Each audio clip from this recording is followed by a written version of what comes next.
Cuentan los Huifiqueche, que son las personas que vivieron en el pasado, que fue el Ictofilmoñén, o sea, toda forma de vida, quien entregó desde el principio a los seres humanos el Mapu Zungun, que significa el habla de la tierra.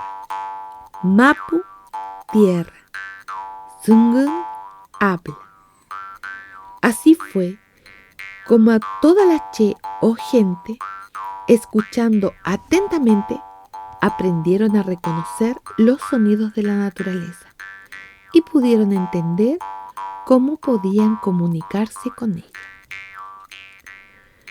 Fueron muchos los sonidos que conocieron los hombres y mujeres, pero primero fue necesario que aprendieran a observar las diversas fuerzas de la naturaleza que abundaban en esta mapa, en esta tierra. Así fue. Inche Asquintufín Rayenko.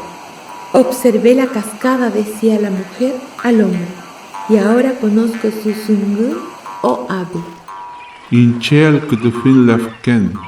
Escuché el mar, decía el hombre a la mujer, y ahora conozco su zungun o habla. Inche Asquintufín Kurruf. Observé el viento, decía la mujer al hombre, y ahora conozco su zungun o habla.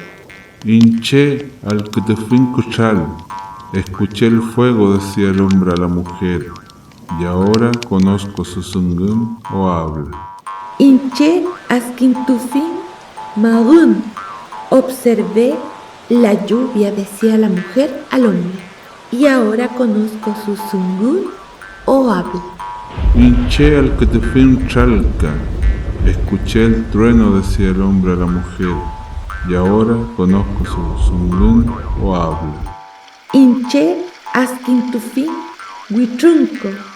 Observé el arroyo, decía la mujer al hombre, y ahora conozco su zungun o habla.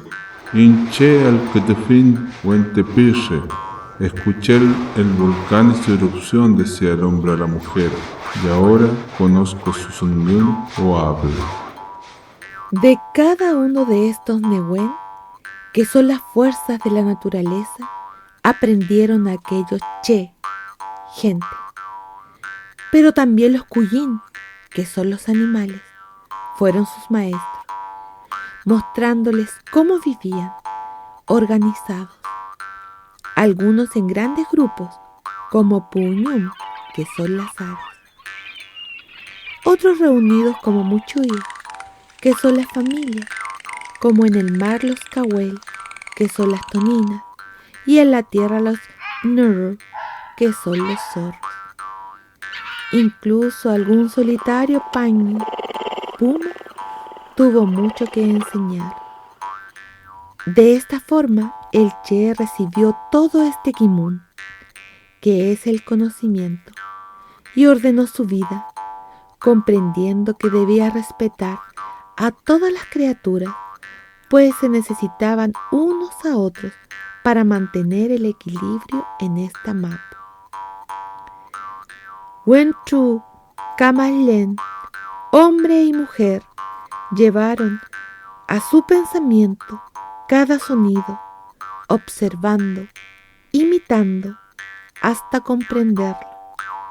Y de esta forma la naturaleza, toda la Mapu, fue su maestra y le enseñó a hablar.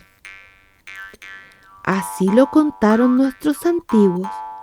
Por eso el mapuche es hijo de la tierra.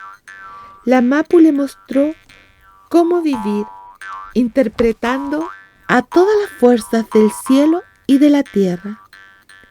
Por eso comparte a diario con los sonidos de la naturaleza y a veces necesita comunicarse con ella para mostrar agradecimiento a esta bella Mapu que nos entrega todo lo necesario para vivir.